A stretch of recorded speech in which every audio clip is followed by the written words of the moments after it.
19. Now this video is about quadcopter or drone footage that I've made over the course of the last 3 years in Peru and Bolivia. And we're going to be covering many different ancient sites. This first one is a location close to Cusco, and its name is Chinchero. It's a major Inca site. As you can see, the massive terracing system, these are in fact royal Inca terraces, and it was also the location of the palace of one of the high Inca in pre-Hispanic or pre-conquest times. Again, you see the massive terraces.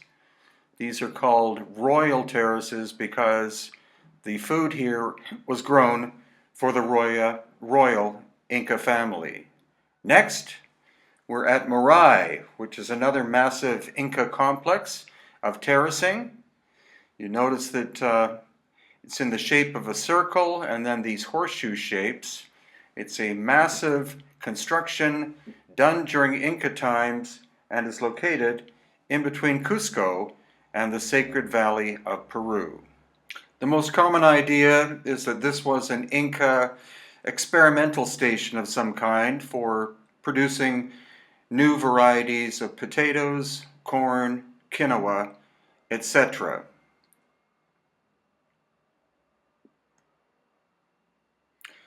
Now we're at majestic Ollantaytambo. Again, massive Inca terraces. You can see the scale of it in comparison to regular-sized human beings. And these are, again, a phenomenal accomplishment by the Inca civilization.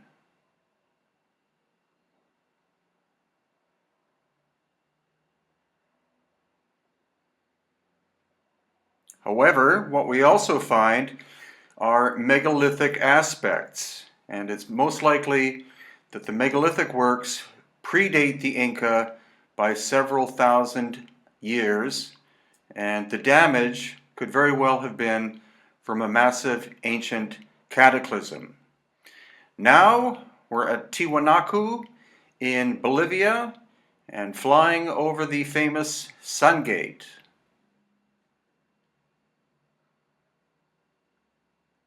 You can notice that the erosion on this side of the Sun Gate is much more severe than the other side, which tells us that it was lying down for a very long period of time.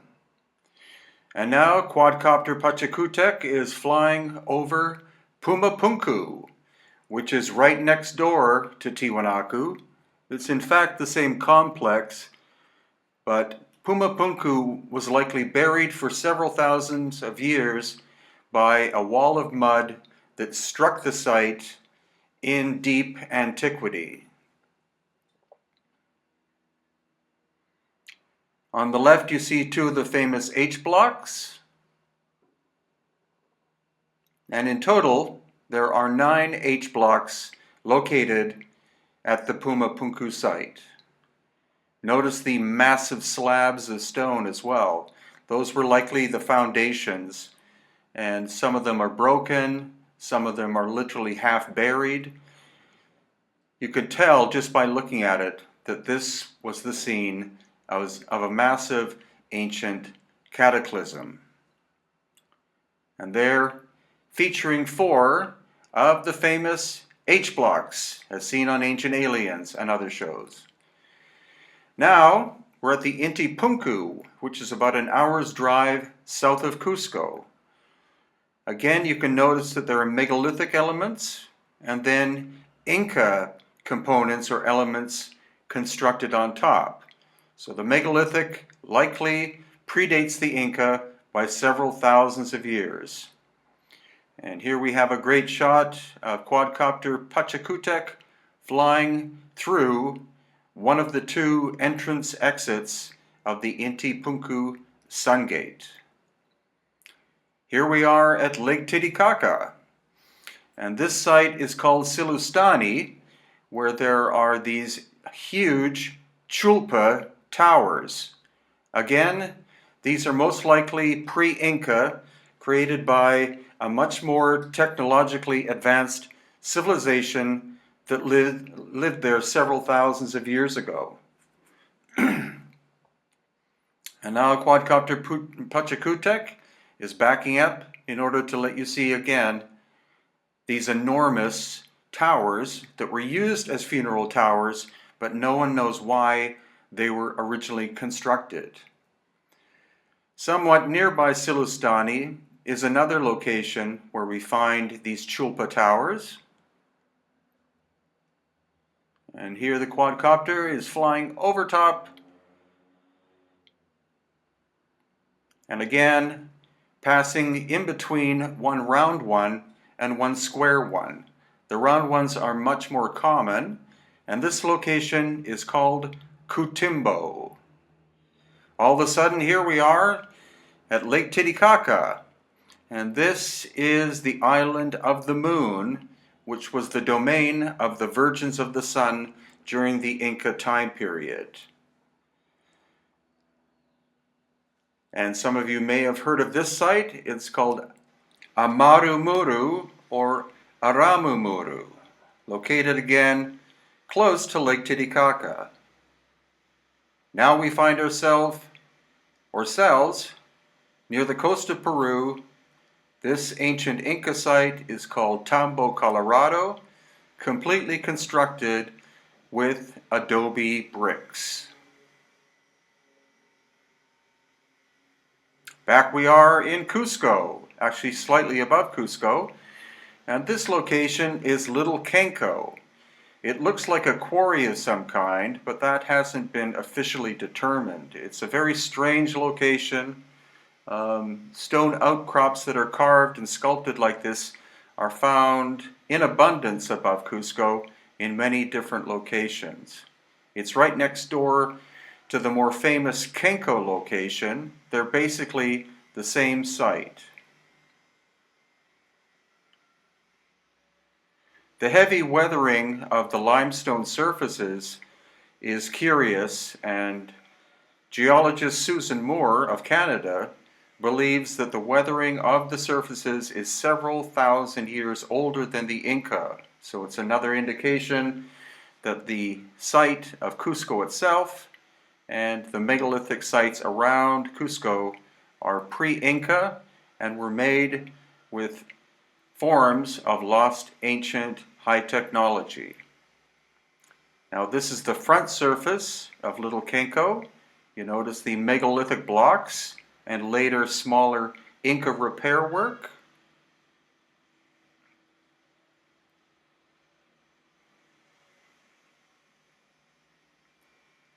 And to give you a better feel of it, now Quadcopter Pachacutec, or actually this is the new quadcopter.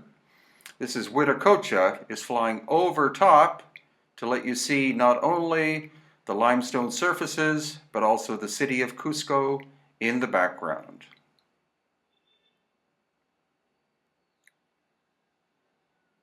And once again, Quadcopter Huiracocha showing you the size and scale of these megalithic blocks and also the strange limestone surfaces on top.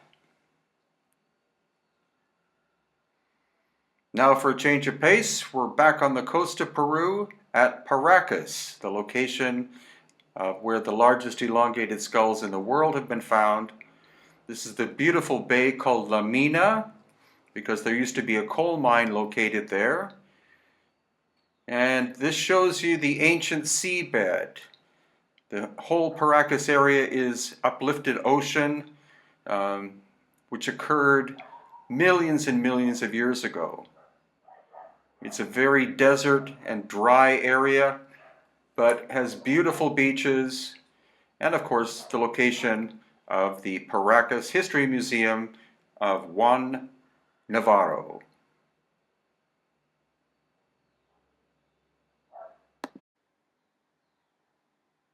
Now we're back in Cusco, and this is an Inca site which was the original palace of the first Inca called Manco Capac, or Malcu Capac. It's located above Cusco at San Cristobal.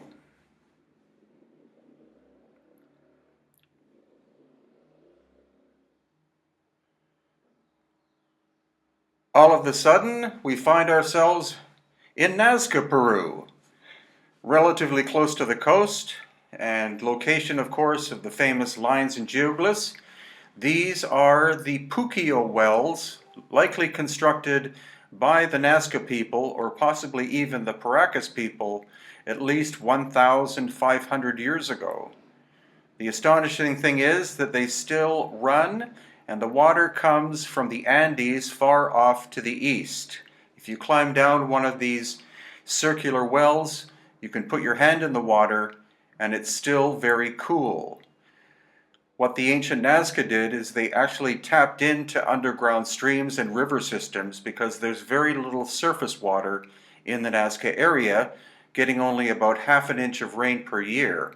So tapping into the underground systems was vital to their survival and ability to thrive in an austere desert. Oh my God, now we're in Bolivia, near Santa Cruz in the jungle, the high jungle of Bolivia. And this location is called Samaipata, which means high resting place in the Inca language. Not that many outsiders of Bolivia know of this site, and Quadcopter Pachacutec is now flying over the incredible carved surfaces located at Samaipata.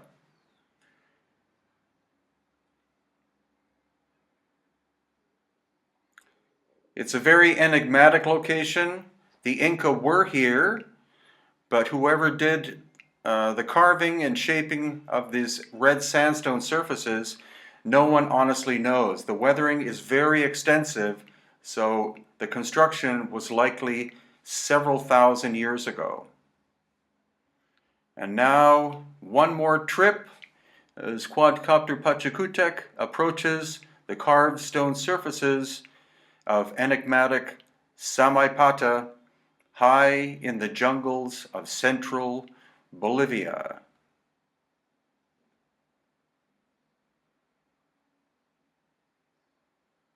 Meanwhile, back near Cusco again. This is the last of the surviving Inca rope bridges. This location is called Quechua, which means the rope bridge. And there used to be hundreds, if not thousands of them in pre-Hispanic times. But this is the only one that is still maintained. Every year they have to replace it, and it's 4 different villages that do the repair work. And it crosses the Apurimac River, which is a very strategic river located in the Cusco area.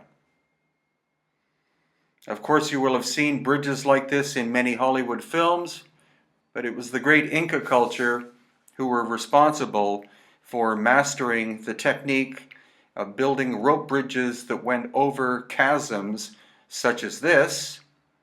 When the Spanish invaded, the Inca retreated from the area of Cusco and burnt the bridges as they left, so the Spanish couldn't find them.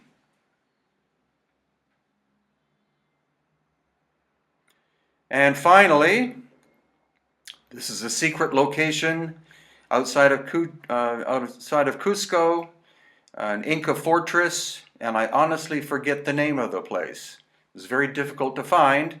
I hope you enjoyed this visual adventure.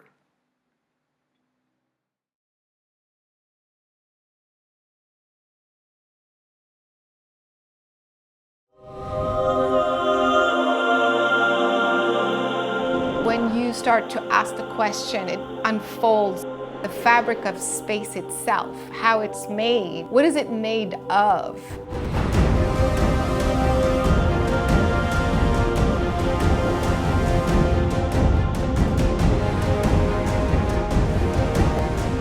We're not alone in this universe. We never have been. Alien intelligences have cohabited with us on this planet for millions of years. We inherited the obsession from the Anunnaki. Anyone that still thinks that we're the ones that are obsessed with gold does not know enough about the true history of our species, how we came to be here, and the conditions that brought us here. We are not unique in this universe. Extraterrestrials do exist. We are, so to say, the copies of them.